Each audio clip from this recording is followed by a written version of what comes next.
Eh, Halo semuanya, pada kesempatan kali ini kita akan membahas mengenai materi metode statistika 2, teknik inferensia tentang pendugaan rata-rata. Untuk pertemuan kali ini, yang akan kita bahas adalah mengenai soal-soal latihan yang sudah dikerjakan oleh mahasiswa saya. Saya akan sekaligus mengoreksi apa yang sudah dikerjakan, sekaligus membahas ya yang seharusnya penyelesaian atau solusinya seperti apa.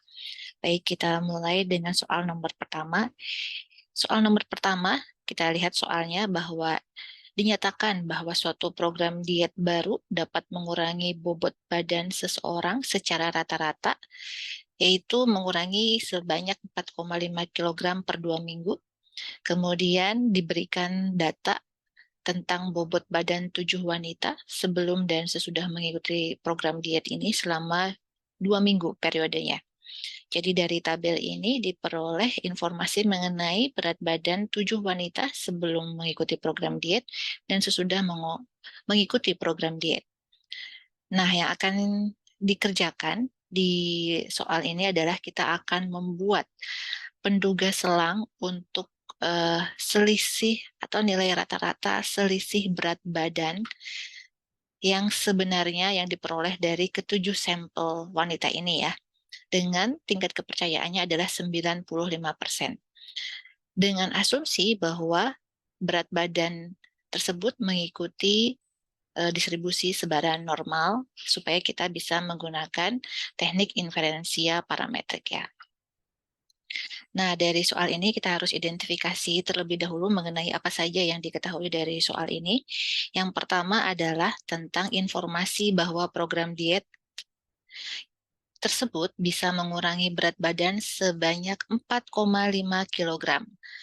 Mengurangi berarti ini adalah nilai selisih berat badan sebelum dan sesudah mengikuti program dietnya 4,5 kg ya, rata-rata. Berarti ini adalah nilai D-barnya. Karena ini berupa dugaan, maka kita anggap ini adalah nilai parameternya. Atau kita lambangkan dengan delta ataupun D-bar besar ya. Nah, kemudian diketahui lagi jumlah sampelnya N-nya adalah 7 wanita. Nah, di dalam tabelnya ditunjukkan ada 2 data. Jadi sebenarnya kasus yang di soal nomor 1 ini adalah kasus tentang 2 populasi. Karena ada 2 data, di mana populasinya itu adalah dependen karena berasal dari wanita yang sama. 2 populasi dependen. Ya. Nah, kemudian kita akan menguji atau membuat sebenarnya ya, bukan menguji, kita tidak melakukan pengujian hipotesis, kita membuat selang kepercayaan, estimasi selang untuk rata-rata selisihnya dengan tingkat kepercayaan 1 min alfanya adalah 95%. Berarti alfanya adalah 5% ya. Nah, asumsi yang harus dipenuhi supaya kita bisa melakukan inferensia dengan teknik parametrik, maka berat badannya tersebut harus mengikuti distribusi normal ya. Nah, tapi karena yang kita bahas itu adalah variabel acaknya rata-rata selisih, maka sebenarnya yang kita lihat distribusinya itu adalah selisihnya ya atau D-nya mengikuti distribusi normal, rata-ratanya rata-rata dari D tersebut dan variansnya juga adalah varians dari D-nya. Oke, nah kemudian tuliskan apa saja tadi yang diketahui. Tadi variabel acaknya adalah berat badannya. Tapi kalau kita mau membuat selisih, berarti kita gunakan adalah D-nya ya. D itu adalah selisih berat badan. Jadi terserah mau menentukan variabel acaknya, mau selisih atau mau berat badannya. Jadi kalau berat badan ada 2 ya. Ini adalah berat badan sebelum dan ini adalah berat badan sesudah. Makanya kita sebut sebagai 2 populasi, tetapi ingat 2 populasi ini adalah dependen, sehingga yang kita hitung bukan masing-masing nilai dari setiap kelompok sampelnya, tapi selisihnya. Kita akan menghitung D-nya. Ya, ini adalah data sampel. Jadi kita hitung D kecilnya. D kecilnya itu dihitung dengan cara mengurangi, ini adalah X11, observasi pertama dari kelompok sampel yang pertama. Ya, ini adalah 1, 2. Ini adalah sampel yang kedua dari kelompok sampel yang pertama. Sedangkan yang bawah ini adalah X21, kelompok sampel yang pertama dari kelompok sampel yang kedua. Lalu ini adalah X22, sampel yang kedua dari kelompok sampel yang kedua ya. Hitung selisihnya. Yang pertama adalah 58,5 dikurangi 60, itu selisihnya berapa? Selisihnya misalnya adalah -1,5. Kemudian yang kedua selisihnya adalah 5,4. Yang berikut selisihnya adalah 3,6. Kemudian 6,9, 5,5, 2,7, dan 2,3. Itu adalah nilai selisihnya atau kita sebut sebagai D, DJ-nya ya. Nah, kemudian karena kita mau membuat estimasi selang untuk rata-rata selisih, maka estimasi selang itu rumusnya kita buat dulu ya, formula untuk CI1 min alfa. Untuk D bar atau delta, itu rumusnya adalah point estimate plus minus critical value dikalikan dengan standar error.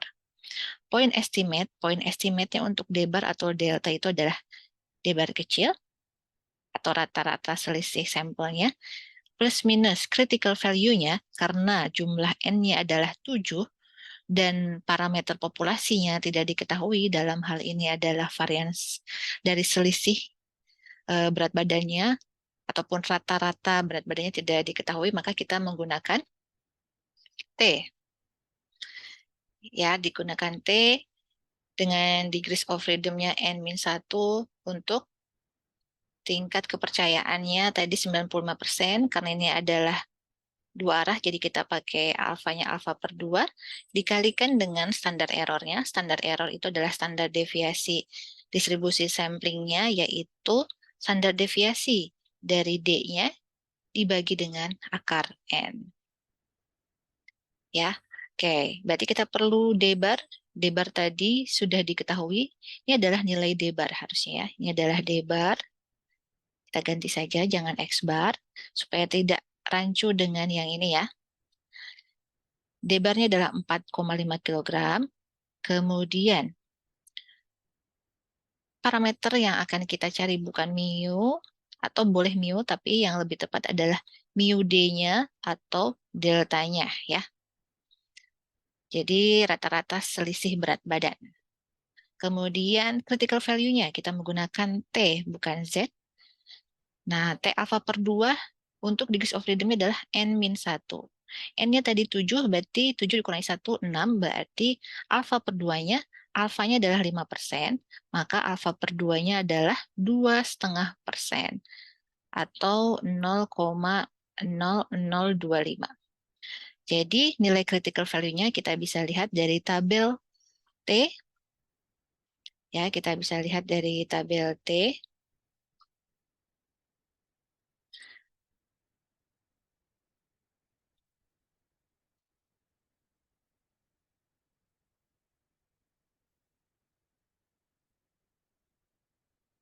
Di halaman 725 ya.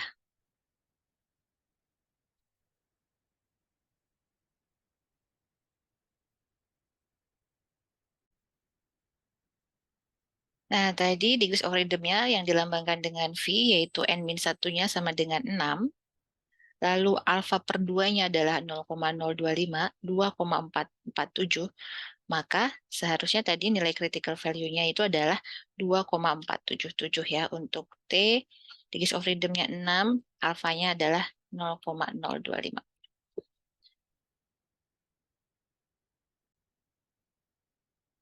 Jadi harusnya critical value-nya adalah 2,447. Ya, N-nya kemudian 7 diperlukan untuk digunakan dalam menghitung standar error-nya ya. Lalu berikutnya kita membutuhkan nilai standar deviasinya dari D-nya. Nah, Ini lambangnya karena datanya merupakan data sampel, jadi jangan menggunakan sigma, tapi kita menggunakan S. Ya, S kuadrat dari D. S kuadrat dari D itu rumusnya adalah 1/n-1 sigma DI min D bar kuadrat, I-nya dari 1 sampai dengan 7. Aja, atau jangan DI ya, J, karena kita pakai indeks J tadi ya. Jadi kita menghitungnya dari min 1,5 dikurangi dengan rata-ratanya 4,5 dikuadratkan, kemudian 5,4 dikurangi 4,5 dikuadratkan, seterusnya dibagi dengan n-1, bukan 7 ya, tapi harusnya adalah 6. Ini adalah nilai varians yang unbiased-nya. Jadi nanti diperbaiki ya, ini adalah pengerjaan dari mahasiswa, saya sekaligus mengoreksinya, sehingga diperoleh berarti sigma kuadratnya juga nilainya ini kurang tepat ya, karena ini hasil dari pembagian dari 7 bukan 6. Lalu standar deviasi adalah akar dari S kuadrat D-nya ya. Jadi ini harus diperbaiki terlebih dahulu. Nanti kita dapatkan SD-nya. Baik. Nah, jadi nanti kita akan membuat selang kepercayaannya. Ini anggaplah kita tidak akan memperbaiki angka-angkanya ya, supaya tidak lama. Jadi kita perbaiki saja penulisan-penulisannya. Nanti kalian bisa memperbaiki sendiri sesuai dengan informasi yang di atas. Yang pertama, tadi C itu rumusnya adalah point estimate. Point estimate plus minus dari C dikalikan dengan standar error, di mana standar error itu adalah standar deviasi per akar N. Lalu ini adalah lambangnya bukan X bar tapi D bar, karena yang akan kita hitung adalah rata-rata selisih, bukan rata-rata saja. Lalu critical value-nya tadi adalah T ya tadi. Kemudian ininya adalah SD per akar N. Lalu parameternya bukan mu, tapi delta. Ini juga kita perbaiki D bar, ini adalah T, lalu ini adalah S per akar N. Nah, silakan dihitung, tapi ini masih kurang tepat angka-angkanya ya. Ini juga masih kurang tepat angka-angkanya. Nanti diperbaiki. Lalu, misalkan ini adalah CI-nya. Ya, CI yang dihasilkan misalkan seperti ini walaupun salah. Nah, CI-nya misalkan dengan tingkat kepercayaan 95% diperoleh selang untuk nilai rata-rata selisih berat badan wanita yang mengikuti program diet tersebut berada di antara 2,472 sampai dengan 6,527.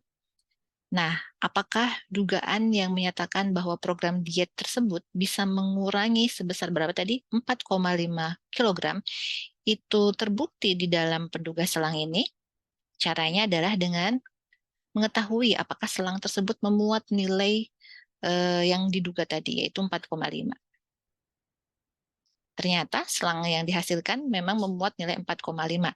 Sehingga berdasarkan 7 sampel yang kita miliki, itu dengan tingkat kepercayaan 95% bisa menunjukkan bahwa memang program diet tersebut bisa mengurangi berat badan sebesar 4,5 kg karena interval kita memuat nilai tersebut. Ya, itu adalah penjelasan untuk soal nomor 1. Oke.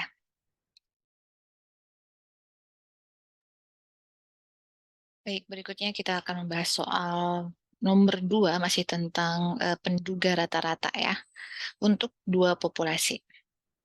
Ini juga merupakan soal latihan yang dikerjakan oleh mahasiswa, sehingga kita akan sekaligus mengoreksi ya apa yang sudah dikerjakan.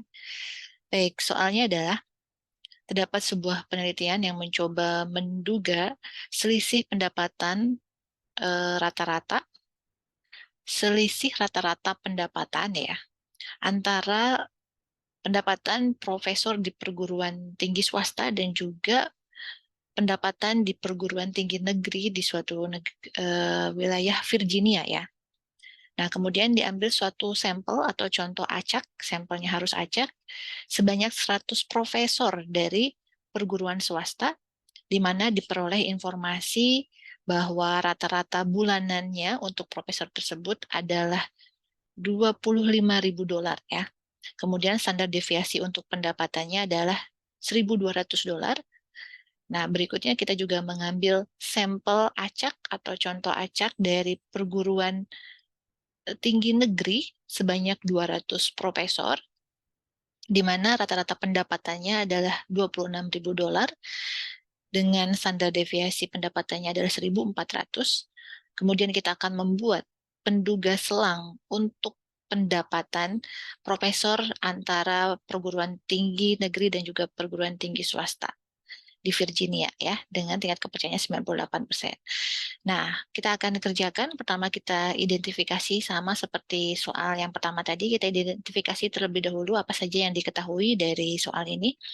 Yang pertama, kasus ini menunjukkan ada dua populasi yang dependen karena kita membahas tentang profesor-profesor di dua perguruan tinggi yang independen, yang saling bebas ya, yaitu perguruan tinggi swasta dan perguruan tinggi negeri. Jadi dua populasi independen. Kemudian kita mengambil sampel dari perguruan tinggi swasta. Kita tentukan dulu ya, karena dua populasi, kita mau menentukan populasi yang pertama apa nih? Kalau mahasiswa saya mengerjakannya, populasi yang pertama itu adalah perguruan tinggi, populasi yang kedua itu adalah swasta ya. Berarti diketahui N2-nya, ini adalah N2. Sampel dari perguruan tinggi swasta adalah sebanyak 100, di mana diperoleh dari sampel tersebut rata-rata bulanannya yaitu X bar 2, $25.000, kemudian standar deviasinya berarti S2, $1.200. Lalu berikutnya kita mengambil sampel dari perguruan tinggi negeri, di mana berarti ini adalah populasi pertama, N1-nya sama dengan 200.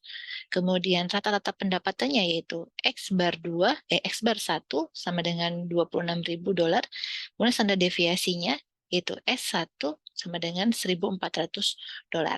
Ya, jadi penentuan untuk populasi 1 dan populasi 2 itu mempengaruhi penulisan indeksnya ya.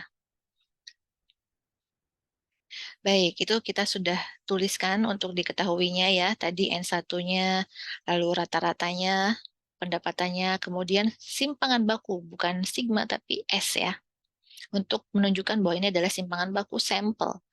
Kemudian N2-nya, jumlah sampel profesor di perguruan tinggi swasta 100, rata-rata sampel untuk pendapatannya itu adalah $25.000. Lalu simpangan bakunya S2-nya $1.200. Kita akan membuat penduga selang untuk perbedaan rata-rata pendapatan di antara kedua perguruan tinggi tersebut. Maka yang akan kita duga adalah penduga selang untuk mu1 dikurangi mu2. Rata-rata pendapatan perguruan tinggi negeri dikurangi rata-rata pendapatan profesor di perguruan tinggi swasta. Nah, kita akan membuat CI menggunakan formula yang seperti soal nomor 1 ya. Oh ya, tadi tingkat kepercayaannya yang akan kita gunakan 1 min alfanya adalah 98%, maka alfanya adalah 2%. CI 1 min alfanya untuk mu1 dikurangi mu2 adalah point estimate plus minus critical value dikalikan standar error. Point estimate-nya, point estimate dari masing-masing rata-rata ini, point estimate-nya adalah X bar 1 dikurangi X bar 2. Point estimate itu penduga titik ya. Maka rumusnya jadi X bar 1 dikurangi X bar 2 plus minus C-nya, critical value-nya adalah, kita asumsikan bahwa kedua variabel ini mengikuti distribusi normal ya. Baik X bar 1 maupun X bar 2 mengikuti distribusi normal, sehingga kita akan menggunakan critical value yang berasal dari distribusi normal juga, yaitu Z atau T, tergantung apakah diketahui parameter populasinya atau tidak, dan berapa ukuran sampelnya. Kebetulan di sini kita tidak mengetahui berapa nilai parameter varians populasinya tidak diketahui, sehingga kita harus mengecek N-nya. Ternyata N-nya lebih dari 30, baik N1 ataupun N2, ya, N1 ataupun N2 lebih dari 30, sehingga kita bisa menggunakan critical value-nya adalah menggunakan Z. Kalau kurang dari 30 salah satu, maka kita menggunakan T ya. Z alfa per 2, karena 2 arah ya. Berarti alfanya tadi 2%, alfa per 2-nya adalah 1%. Atau 0,001 ya. Lalu dikalikan dengan standar errornya. Standar errornya adalah gabungan varians dari kedua populasi ini ya. Nah, di soal ini tidak diketahui apakah asumsi varians dari kedua populasi tersebut diasumsikan sama atau tidak gitu ya untuk varians rata-rata pendapatan di perguruan swasta maupun perguruan negeri itu variansnya tidak diketahui. Sehingga seharusnya kita harus mengasumsikan apakah varians populasinya tersebut keduanya sama atau berbeda karena akan berpengaruh terhadap rumus dari standar error gabungannya di sini ya. Standar error gabungannya akan berbeda rumusnya sesuai dengan asumsi yang digunakan. Nah, misal asumsinya adalah varians populasi 1 sama dengan varians populasi 2. Maka kita akan menghitung dulu varians gabungannya untuk sampel tersebut. Kita akan menghitung S full. Yang rumusnya itu adalah N1 min 1 S1 kuadrat ditambah dengan N2 min 1 S2 kuadrat per N1 plus N2 min 2. Ya, ini apabila asumsinya adalah varians kedua populasi tersebut sama. Tapi kalau asumsi yang kita gunakan adalah sigma 1 kuadrat tidak sama dengan sigma 2 kuadrat, maka S gabungannya sama dengan S1 kuadrat per N1 plus S2 kuadrat per N2. Ini untuk asumsi yang kita anggap varians rata-rata pendapatan kedua perguruan tinggi tersebut berbeda. Ya, jadi harusnya kita tentukan dulu asumsi yang kita gunakan. Nah, ini mahasiswa saya mengerjakannya dengan asumsi bahwa variansnya itu asumsinya adalah tidak sama yang ini. Sehingga dia menjumlahkan varians dari kedua populasi tersebut. Ya, baik, kita ikutin saja asumsinya adalah asumsi sigma 1 kuadrat tidak sama dengan sigma 2 kuadrat. Ya, kita masukkan rumusnya ke dalam rumus yang formula ini. Point estimate X bar 1 min X bar 2 dikurangi Z alfa per 2-nya, yaitu Z 0,001, dikalikan ini adalah S bukan sigma, karena sigma itu miliknya populasi, sedangkan varians yang kita peroleh itu diperoleh dari sampel, jadi ini adalah S2 kuadrat juga ya, per N1 ya. Ini harusnya tidak ada akarnya, per N1 ya. Lalu tengah-tengahnya adalah parameter yang mau kita duga, yaitu mu1 min mu2. X bar 1 min X bar 2 plus minus critical value. Ini juga tidak pakai akar ya, karena ini akarnya sudah ada di luar. Ingat standar error itu adalah standar deviasi dari rata-rata dari variabel acaknya ya, standar deviasi. Berarti akarnya sudah di luar. Standar deviasi kan akar dari varians. Jadi kalau di dalamnya varians ya udah, ini akar yang n-nya juga tidak kita akarkan n-nya harusnya karena sudah masuk ke dalam sini. Nah, standar error itu rumusnya adalah nih ya, standar deviasi per akar n atau akar S kuadrat per N. Ya, itu tinggal pilih. Mau yang diakarkan dulu variansnya lalu dibagi akar N atau mau sekalian dibagi N tapi jangan ikut N-nya diakarkan karena udah sekaligus di sini ya. Oke, ini juga hilang ya. Ini berarti penghitungannya juga kurang tepat ya. Ini harus diperbaiki.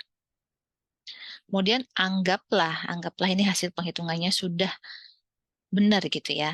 Nah, kita dapatkan CI-nya untuk perbedaan rata-rata pendapatan profesor di perguruan tinggi negeri dan juga perguruan tinggi swasta dengan tingkat kepercayaan 98% itu berada pada angka $637 sampai $1.362. Berarti artinya karena intervalnya itu adalah dari positif ke positif, kita bisa menyimpulkan bahwa rata-rata pendapatan profesor di perguruan tinggi negeri itu lebih besar daripada rata-rata pendapatan profesor di perguruan tinggi swasta karena selisihnya intervalnya dari positif ke positif. Nah, demikian untuk yang eh, soal kasus dua populasi independen, perbedaan rata-rata dari dua populasi independen ya.